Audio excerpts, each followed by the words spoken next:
The nice thing is, even if you're an investor in, say, 4 locations, you're going to get that increase in equity multiple based upon the fact that we're going to sell that entire portfolio in the next 3 to 5 years. Welcome to the Truly Passive Income Podcast. I'm Neil Henderson. And I'm Clint Harris. Our guest today is Chris Larson from Next Level Income. Chris is the founder and principal at Next Level. Since retiring after 18 years in the medical device industry, he dedicates his time to helping others become financially independent through education and investment opportunities. He began syndicating deals in 2016 and has been actively involved in over $1 billion in real estate acquisitions. In addition to real estate, Chris owns multiple car wash locations across the Southeast, which I'm sure Clint and I are going to be digging into because it's an asset class we haven't talked about. So Chris, welcome, man. It's always good to see you. Oh yeah. Love seeing you guys. Clint, Neil, great to be here. Thank you. Absolutely. So you started investing in real estate at a very young age. What inspired you to get started so early, and what were some of the biggest lessons you learned from those early investments? Yes. Wow. We could talk for a couple hours just on that. Great question. So, and look, I'll condense it, but I'll tell you how to get a copy of my book. And I kind of really delve into my story and kind of my origin story in real estate, if you will. If you're listening today, we'll even send you a copy. But I bought my first property at the age of 21. And yeah, a lot of people are like, wow, it's so young. Like what drove you to that? And looking back, I'm like, that didn't seem that young to me. It's funny how your perspective shifts, right? Yeah, your perspective shifts over the years. But I do love to say that real estate's a get rich slow game, and the earlier you start, the better. So, it allowed me to get an early start and also start learning lessons. So, I went to Virginia Tech, got a biomechanical engineering degree. Clint and I share a background in the medical device space, and we just had Clint on the podcast and the Next Level Income show to talk about his story, which is phenomenal. And I knew that I wanted to race bikes. I didn't want to be a biomechanical engineer. I didn't even know about the medical device space at the time. And I said, okay, I'm going to go to college. I'm going to race bikes. I'm going to go pro, and then I'll come back to school, maybe get a master's degree and figure out what I really want to do with my life. But I wanted to give it a go as a professional cyclist. That got derailed between my freshman and sophomore years when my best friend, who was like a brother to me, he was my training partner, he was my roommate. We were at a race in Pennsylvania. He had a massive brain hemorrhage and died, and came back to school. That was June 21st, 1997, first day of summer, aptly the longest day of the year. And I came back to school that fall, put my head down, and I just rode my bike and didn't get good grades, but I used the bike kind of as therapy. And I was training 20, even 30 hours a week, like just burying myself. I got really fit. I hit kind of the highest level of amateur cycling. My team ended up going pro, but right before they went pro, I actually quit. So I walked away from the sport because I didn't feel any love for it anymore. I didn't feel any passion. And, if anybody really contemplates it, people think like the opposite of love is hate. And really the opposite of love is indifference. And I was indifferent towards the sport. I had no love for it. I had no feelings for it. And that was a really weird place to be. So here I am, now a junior. I come back to school. I sold all my bikes, sold everything, kept like enough stuff that I could build a bike again if I wanted to. I sold it all. And this is coming from somebody that had 8 bikes, right? So this is a big deal. And I'm like, all right, I'm going to I had a girl. I didn't have a girlfriend the prior year. I had girlfriends, started going to parties, started making friends.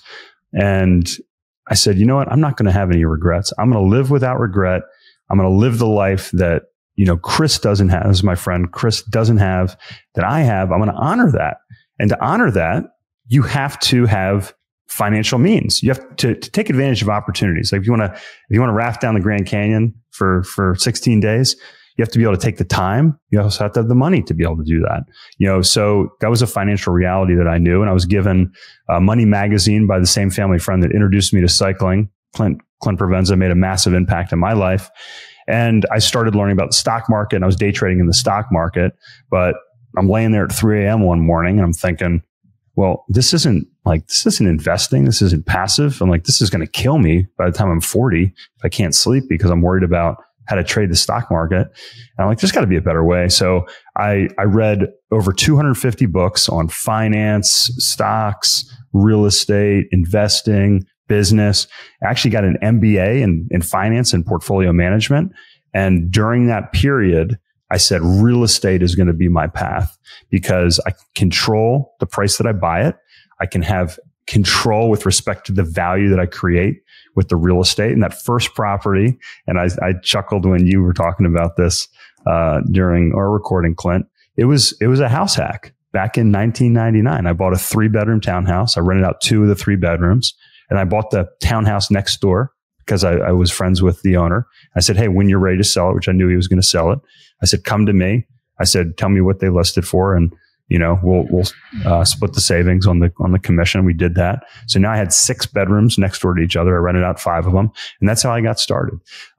And then I did that, ran out of capital. So went and found a high 6-figure career that I could go and, create capital, and just invested. And about 10 years ago, started investing in the multifamily space, which ultimately grew into, the business that we have today. Wow. There's a lot to unpack there. What a unbelievable tribute to your friend, and what a great story. Part of this that we just talked about on your podcast, that your story resonates with me in a lot of different ways. You and I ran into each other at a very pivotal part of my career and in my life. More pivotal after that meeting than right before it. That was actually a key moment for me, is that I had just started, I've been doing short-term rental investing with some success, just started getting into the self-storage space when I got invited to go to a real estate conference. And at that conference, just you and I happened to cross paths, and you had a very similar story to me. I had a background selling and implanting pacemakers and defibrillators, as did you. And you not passively, but outside of that, nights and weekends, you built a real estate portfolio and a system in place to help you make a transition. And I want people to know that it's really difficult to do. One of the reasons it's really difficult to do is because I know that you're really good at your job. I know the company you work for. I know the area you were in, and I know that you had a lot of success there. And that career typically has a very high ceiling, and that can be very, very hard to walk away from. And so I think there's a lot to be said for the way that you did it, that you put a plan in place. It was something you've been working on for several years. You made sure your company knew about it. And when it came time to make that transition, you had the fortitude to do that, which is something I was always wondering, like, how am I going to navigate when the time comes? And when you shared your blueprint with me, it was something that really resonated, that you set the company up with the sales plan and your team in place for a trajectory forward to have continued success.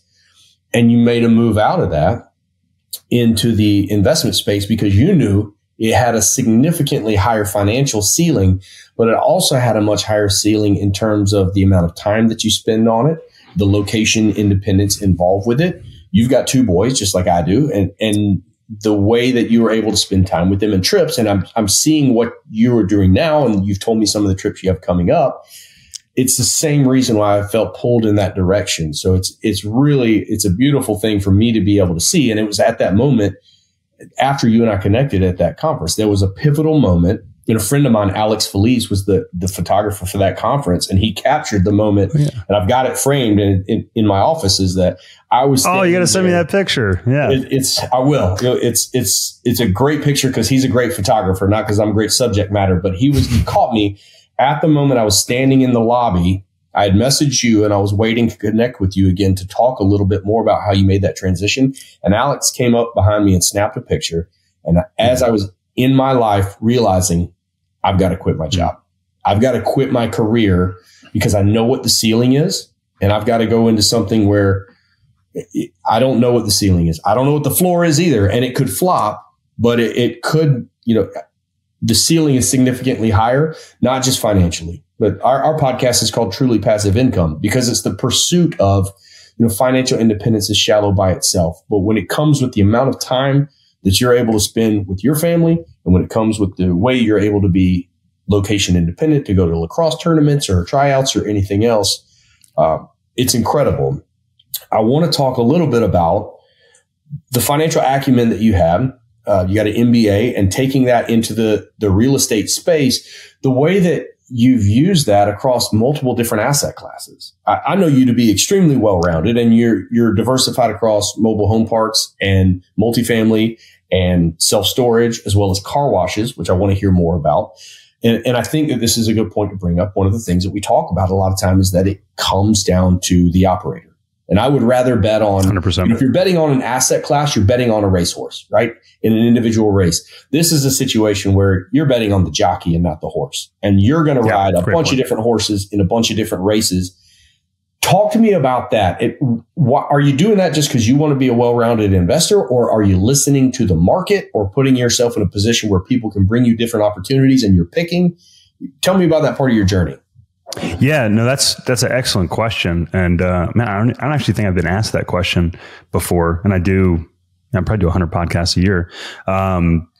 So real quick, let me mention something, Clint. So first off, I mean, your story is awesome, and it's something that anybody can do with a little bit of time. And that's really, your story is why I do what I do. And I just wanted to talk about that decision to leave. It's really hard. And I know, you actually went to college for your career. And if you're a surgeon, or you're a medical device rep, or you're a business owner, whatever you may do, and if you've created this identity, and I think, it's funny, like in America today, it's like taboo to talk about things that seem normal to me. Like, hey, I'm a man in America, and I worked 20 years and my identity is wrapped up in my career, and I'm a provider for my family. And, I take a lot of pride in that. And I had to realize that before I could release myself from that identity and move on to something that was bigger and better.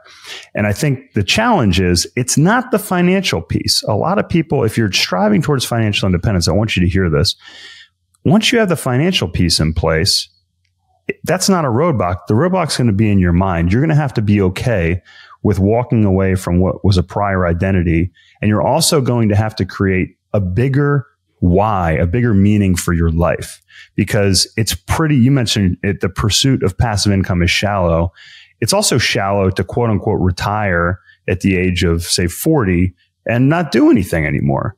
You have now been given this opportunity. Like I realize, hey, I have this life. My friend's dead. I have this life. I now have this ability to do whatever I can. How can I make the biggest impact, right? And a big part of what I do today is being a father, that you alluded to, Clint. And actually this year I flew him out for his 13th birthday as a surprise. I flew him out first class, and we spent 2 days skiing, in Utah there. And had a phenomenal time. So, that was very meaningful. But when it comes to my investment strategy, and then how does that interweave into my business? Yes, I have. So the framework that I have, and I'm working on kind of how to codify this so I can share it with more people. But the same reason I got into med device is the same reason I got into multifamily, which is demographics. So I believe that if you follow the demographic trends, as you all do when you pick markets, right? You pick solid markets, secondary, tertiary markets in the Southeast. You want markets that have people that are moving to them. Like that's a tailwind. That's a rising tide that's going to raise those ships, right? So I look at the demographics. So I said, okay, 10 years ago, multifamily, millennials are renting. Hey, baby boomers are also retiring. They're starting to rent too. We still have strong immigration numbers. These are all good things for multifamily, right? We had a housing shortage. We still have a housing shortage. Those are all good things. Self-storage, same thing. People are moving to new areas. They're downsizing. Maybe they can't afford a home, or maybe they're, waiting to buy a home. They need a place to store their things. Mobile homes. We have an affordability problem. We can't build affordable housing. Like you literally can't build affordable housing. You have to create it some way or subsidize it. Mobile home parks, in my opinion, are great opportunities. So I've always followed demographic trends. And then in my book, I talk about how we apply the value add strategy to multifamily. And that's the other thing. We want stabilized businesses that create cash flow, and then that we can create additional value. And that's going to yield cash flow for investors. And it's also going to yield upside. Now, there may be more upside in adding like a developmental component like you all do. And, you just have to be really good at whatever strategy you pick. So we do the same strategy for car washes. It's different. Now, the car wash space, which we can kind of jump into. I'm going to kind of set that aside because that's more of a business. It's got a couple different nuances, but still has a lot of those same components. And when I started, I had one partner, gentleman, and we did a little bit of everything. And as you talked about, Clint, during our interview, and Neil, you and I have talked about, it's like you realize you can't do everything yourself. And, the African proverb says, if you want to go fast, go by yourself. If you want to go far, then, go together, go with a team. And I want to go far. I want to have a lasting legacy. So I want to have a team that I can work with. And I look for people that complement my skill set. Now, I can do operations, but I'm not energized by operations. And that's not good, right? So that's the other thing. Once you realize you're doing something not because you have to, you should choose to do something because you want to. And if you don't want to do something and you're forced to do it, or you make yourself do it because you think you have to, that's going to pull energy that you're going to have away from things that you really want to do. It's going to pull energy away from your health. It's going to pull energy away from your family. It's going to pull energy away, from you personally and your spiritual energy that you have. So you have to be very cognizant of that. So I came to that realization, probably in the past 4 years, and said, wait, I don't love operations. I built systems when I was in the medical device space, and that's how I believe I was able to be successful. And what I realized was I really enjoyed developing the teams. I really enjoyed developing talent, and then taking the systems that I'd put together and showing people how to use those systems. And what that did was it allowed a repeatable process, and you could substitute individuals into that process. So it was a very robust way of doing it. And then what I also found was I'd be in the OR, and here I could be the rep and say, hey, I want everybody to pay attention to me and look at me because I know what's going on. But what I realized was when I helped the staff in the room, the nurses, the surgical assistants, the physician's assistants, the nurse practitioners, do their job better and not take credit, they were more fulfilled. And they actually, even if I wasn't there, they appreciated me for that. And I'm like, well, hang on a second. And then the surgeon was happier. So it's like, it taught me a lesson that I still take with me today, which is, you don't have to have the credit. You don't have to be the front person. If you can help other people that are better than you at things and want to do those things and are energized by those things, you're all going to win. So what I do now today is I partner with great operators in these spaces, and I analyze the deals on the front end. I help put the capital together. When we acquire these deals, I work with investors. We also have an investor relations team here at Next Level Income. And then I'm always looking for new opportunities in the future, because I'm a believer in the real estate cycle. I think that the market goes in cycles, and you have to be able to be agile and pivot. And, while development in like the single family space may be good, like it was in my opinion 10 years ago, now residential market's super expensive. Maybe it's not a great space right now. So you have to look at other opportunities. So having that framework where I look at the demographics, I look at the value add, and then I go after asset classes that fall in that framework at a specific time allows me, to enter these other spaces and, get better returns, I think, as an overall portfolio, and also build a more robust portfolio. Love it. So let's dig into car washes just a little bit. Sure. So, Clint and I, we talk about multifamily investing all the time, self-storage. We even recently had Sam Wilson on where we talked about laundromats. And so what is, from a syndication standpoint, what is the typical business model of acquiring and turning a car wash into an asset for a passive investor? Yes. So first off, I think it's important that I say the majority of our portfolio is in multifamily and self-storage and mobile home parks. Like that's the base of our portfolio. So if you're listening and you're like, wow, these returns in car washes are amazing, that's all I should invest in. Just know that's not what I personally do. We've added car washes as a business class on top of that. So I think you first need to ask and say, well, why car washes, Chris? Like, why are car washes a good opportunity right now? So as far as the numbers go, 3/4 of people go have their car washed by somebody else. some people have their car detailed. You can get your car detailed for, 100, 200, sometimes $300, depending on the treatments that you use. Or you can go have your car washed at a car wash. You could use a self-service car wash where you do it yourself. You could use a in-bay automatic. Like we own an in-bay automatic car wash here in Asheville. Or there's a newer type of car wash called the express tunnel car wash. And probably a lot of people are nodding their head up and down. It's just like it sounds. It's a big tunnel, and it pulls your car through in an express fashion because you pull in on a conveyor belt and it pulls you through. So it's going to wash your car in 3 to 5 minutes. And these are the most popular washes. Now, a lot like, self-storage, which is now becoming more institutionalized in mobile home parks, the majority of the space, the express tunnel car wash space, are owned by small, like mom and pop operators. So they own 4 or less locations. As a matter of fact, according to international standards, there is no one major player in the space. So according to, I forget what the International Business Association is, but they define a major player as somebody that has 5% or a company that has 5% market share. And the largest operator in the space has less than 4% market share. So it's a very fractionalized business that's out there. And if you think about it, it's going to cost $5, sometimes as high as $10 million for one of these, state-of-the-art tunnels. So let's say it's $5, $6, or $7 million. It's hard to buy a lot of those if you're a smaller operator. You need a lot of capital. You run out of financing options. If you're doing SBA loans, they're going to say, well, Chris, you guys have too much outstanding, right? So you're not going to be able to continue to build. Institutions like the space because it has monthly recurring revenue because we have memberships. So they love the space, but there's not like multifamily and self-storage. You and I, we can all go into a large city and we can find an operator or a management company to manage a multifamily, a residential, a self-storage property.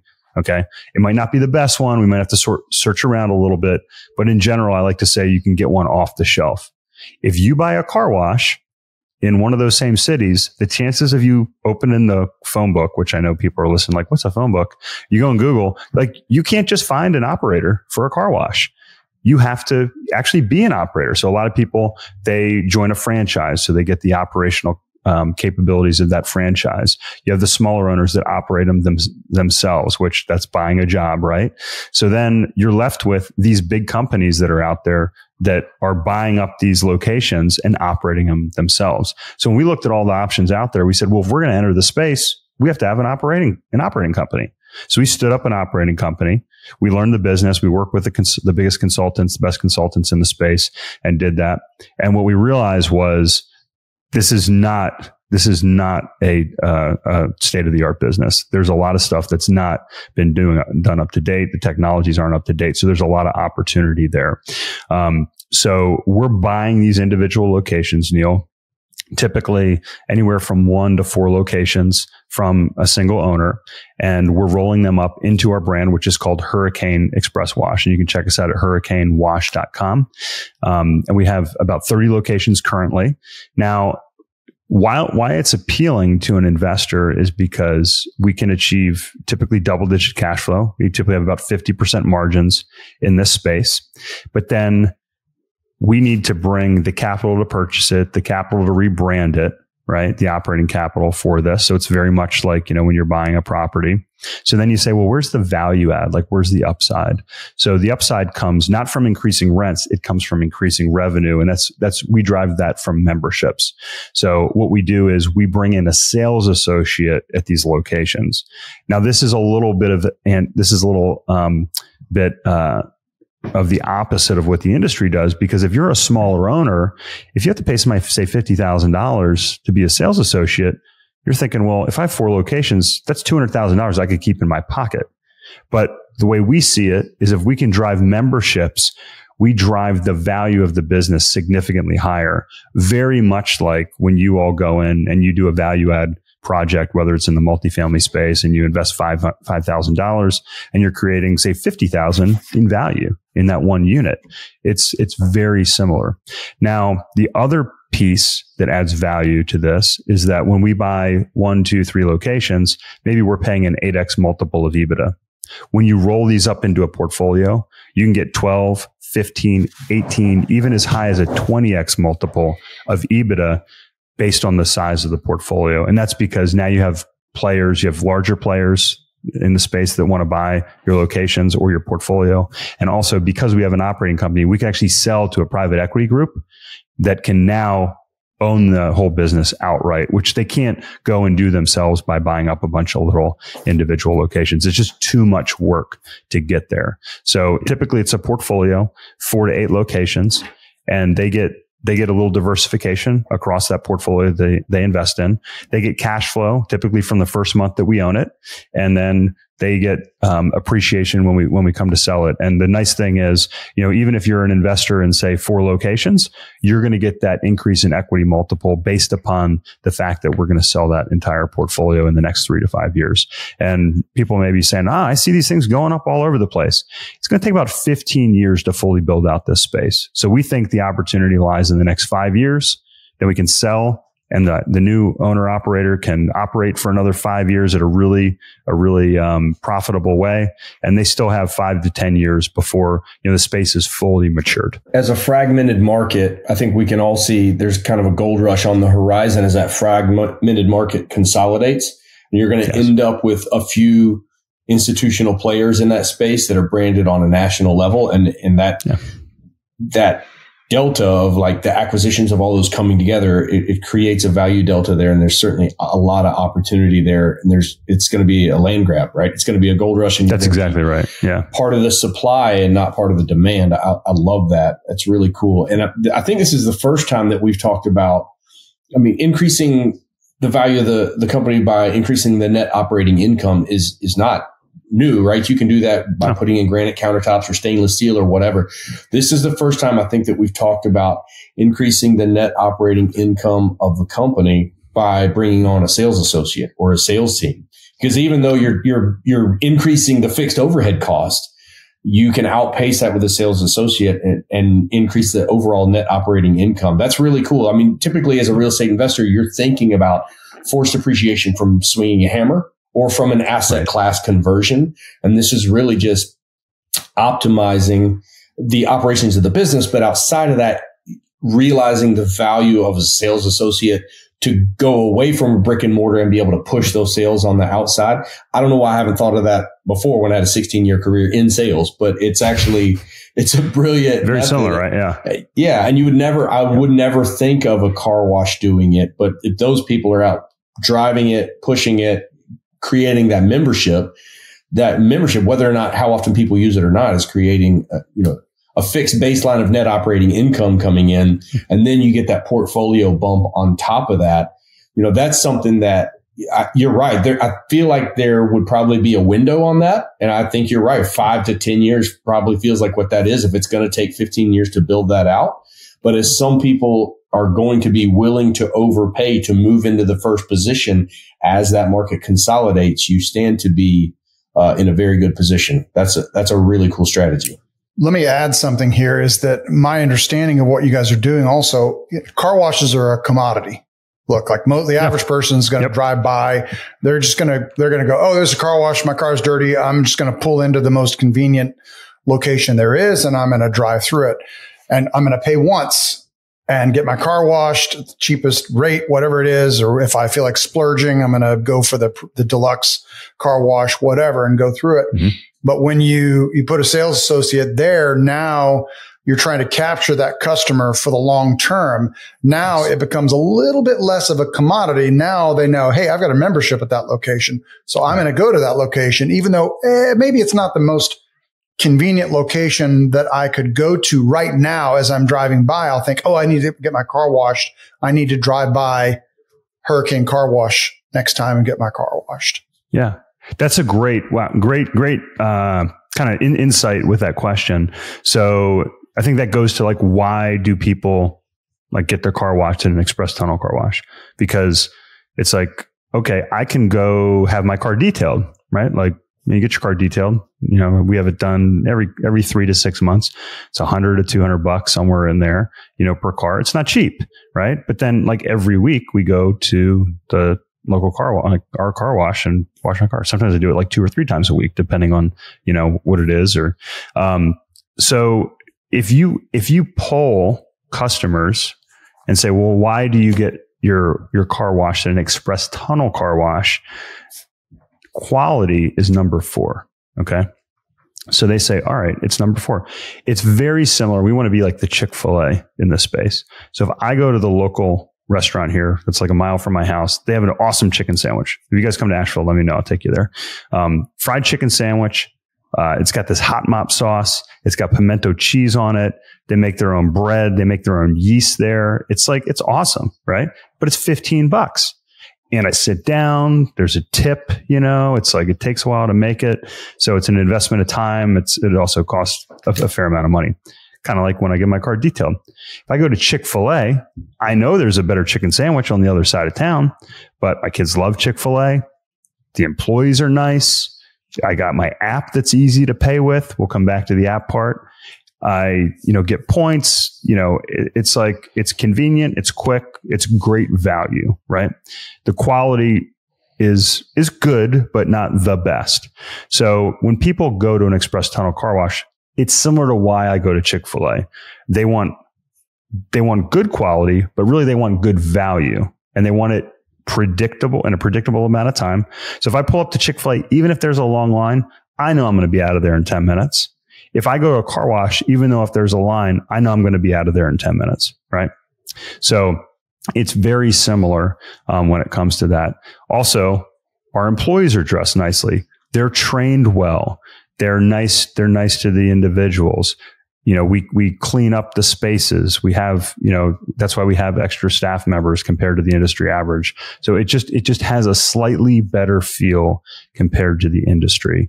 And then, if you can, like you said, Neil, capture that individual, because they're probably going to go to that wash because they live in close proximity to it. So if you can do that, then you're going to be successful. And, we've talked about all that stuff, but also, we have national contracts now. So the day we take over a site, we lower the cost per wash by about 30%. So, we're also saving on the bottom line. So that also, as you mentioned, Clint, increases that NOI, that EBITDA, because we're also lowering the operational expense. But sometimes it is worth paying an additional individual to drive the top line revenue. And we did our numbers, and at the first 2 quarters of the year, the locations where we added a sales associate, we were up an average of 125%. So more than double, So Clint, back in the day, if I could say, hey, you can hire a sales associate at each location, and you're going to double sales if you hired a sales associate, how many would you hire, right?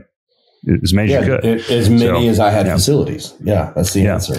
And then we also found out that there's not a lot of sophistication in the business. So, it's like if there's not great applications that were out there.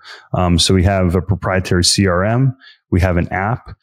We do things a little bit differently. So we know what kind of car you drive, which allows partnerships with different companies that are out there that want to know, hey, what car does Neil drive? What car does Clint drive? Can we market to them? Can we provide some additional value? And you get value because if you're in the same household, then you can use one membership and you can wash all the cars in your household. But now we know what cars you have in your household. So you get something, we get something, and that something creates a lot of additional value, not only for us, but also for our investors as we build the technological platform with the brand as well. One last question before we move on from car washes. I love it. I'm always a little selfish thinking, forward as myself as an LP and identifying new, opportunities down the road for me to invest. So I love this.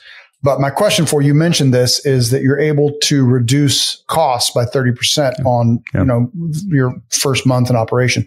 How are you doing that? So think about it. If you have like 2 or 3 or 4 locations, you're going to get certain contract negotiating power. If you have 30 locations, you're going to have a little bit of a different negotiating power. So we have national contracts. So we come in, we have with the best chemical company in the country that we utilize. And, they've given us a very, very much reduced rate. And they also bill us differently than they do on these smaller locations. We also use the state-of-the-art technology that monitors the chemical output as well as the water. So we know if there's a leak, if the chemicals aren't being used in the right fashion. You can also change the flow and the nozzle direction. So Cameron, who runs our operations team, is a chemical engineer. He also has, he's a mechanical engineer, also has a chemical background. He actually ran a medical production facility, which has mechanics and chemicals.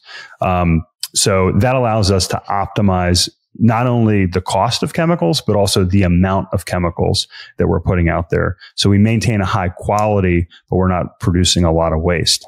And that might spur a question in people's heads. You might be thinking, well, is this bad for the environment?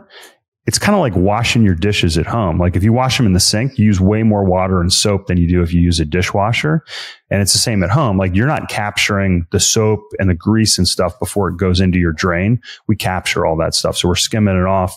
We're recycling as much water as we can. So it's much better for the environment if you come to one of our washes versus doing it at home typically, unless you have some sort of gray water recapture system, and bacteria that's eating the oil that you get in there. So, but we do all that stuff as well. Wow. Right. I've got a newfound respect every time I drive by an express tunnel car wash. There's a much more scientific approach to what's going on there. And I love the way that you've embraced the operations there and use the example of Chick-fil-A. I'm sure a lot of our listeners are not going to be happy about the way that you spoke about the Lord's Chicken, but since you focused on their I love Chick-fil-A service, okay, the way that you focused on their, but we are open. I will say we're open on Sundays with our washes. Okay, so you got them there. You haven't been struck by lightning yet. That's good. So yeah, the continuity with the service and the expectation that people know what they're going to get anytime they go to one of your locations. That's beautiful. I think that it fits really well in with your portfolio. You've got, mobile home parks, multifamily storage, and car wash, things that well diversified with different asset class, geography, operators, some that lean more on people just need a place to live, right? And some that it creates different levels of diversification throughout economic cycle as well as to where you are and where you are with your portfolio. So I understand that's just a small part of what you do, but I think it's a really neat way to diversify yourself and also create opportunity for people to invest that already know you, right? We alluded to before, at this point, they're betting on the operator. You're finding the deals and you're bringing these to your investors, and it allows them to, instead of them having to go out and find a bunch of different operators and trust a lot of different people, everybody wants that diversification along the way. So at this point, like they can call you and be like, hey, Chris, what you got? Like what's happening right now? I know you're listening to the market, so I just need to listen to you. And if you're listening to the market, where are we with that? So I'm sure it's given you the opportunity to create continuity with a group of investors. So what's next? I mean, do you like where you're at now and the way that what do you think is happening with the market moving forward? And what do you think is the right thing for you to focus on with your investors over the next 5-10 years? Great question. Yes. I'm always thinking, like the Wayne Gretzky quote, skate to where the puck's going to be. So where are the demographics going in the future? I think one of the challenges we have as real estate investors today, especially with, some of the asset classes you mentioned, is that, as cap rates have gone up, returns have lowered, rates have gone up, it's eroded cash flow. So you may say, hey, I'm happy with my stable multifamily and self-storage portfolio. But if you want higher yield, if you want higher returns, what do? You can work with a group like yourself that is doing development, that is, going in and creating value by literally being creative with your strategy. Or you can do things like look at businesses like we are with the car wash space and do that. But when it comes to other areas of real estate, when I look at the demographics, I think we're facing another crisis here in the next decade. And that crisis is with seniors. So we're not going to have enough senior housing. And I think people have, I don't know if ignored or just not opened their eyes to it, because COVID, it really shut this business down in a lot of ways from a revenue perspective. So these businesses largely couldn't operate, and that does not make them appealing from an investment perspective, right? They're hard to operate operationally. You have to have really good operating partners with respect to that, or be a really good operator in that space. So I think that the senior housing area is going to be the next big opportunity. It's something that I've put a lot of time into researching here over the last 5 years. We actually almost pulled the trigger on a project right before COVID, and we were fortunate that that didn't go through, as COVID kind of wrecked the space for a couple of years. But, as Warren Buffett says, when there's blood in the streets, it's time to buy. And I think right now, if you look at that space, it's just been a bloodbath the past couple of years, and it's time to really evaluate that. So, we'll be most likely having something in the next year or so for investors in that area. And again, I like to bet on trends that are going to be here for the next 10 years. I think multifamily has another 10 years because of the housing shortage. We talked about the timeline with the car washes, as you mentioned, Clint. And then I think the senior housing space is going to have really, really strong demographics that are going to explode here over the next 10 years as we continue to see our population get older, baby boomers retire, and there's going to be a massive need for not only affordable but also premium senior housing. I always say that I look to invest passively in asset classes and companies that have strong demographic tailwinds behind them.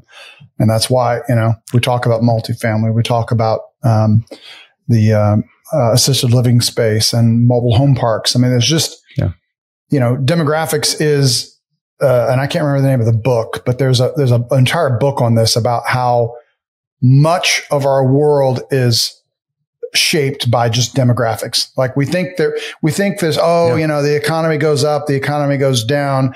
But if you really look at it from a pull back from it, so often it's just the demographics of where a certain population is in their life cycle. Yeah, absolutely. And that's a great point, Neil. It's not like you don't have to be a genius, to figure this out. You just look, and it's like people say, well, how did you figure out where to buy this property in Asheville? It's like, you're so smart.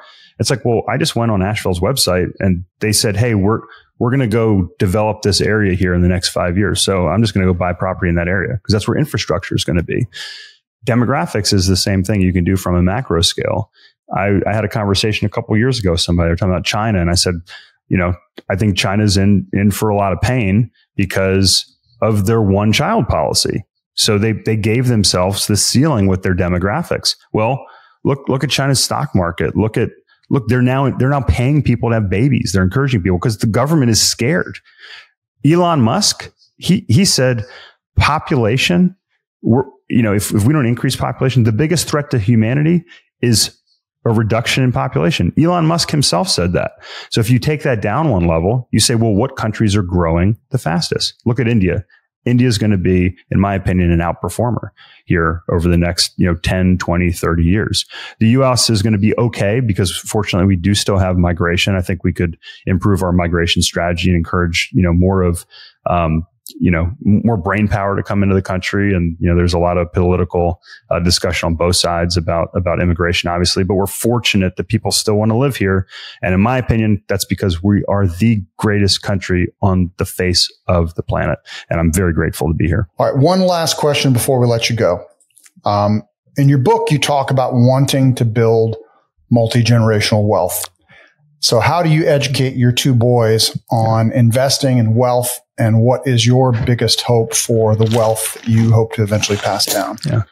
Awesome. Neil, thank you for asking that question. So first off, if you want a copy of the book, I just remembered that I said I'd give you a copy here, nextlevelincome.com/book. If you put your address in and you're listening today, I'll send you a free copy. And then what I'm going to talk about here, you can also get kind of some bullet points that are derived from a chapter I wrote for a parenting book. It's nextlevelincome.com/kids. And I'll give you 5 tips on how to raise money pros.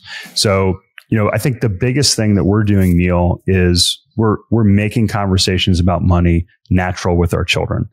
And, that may be, paying our children like a salary, or paying them to work in the business so they understand the value of money.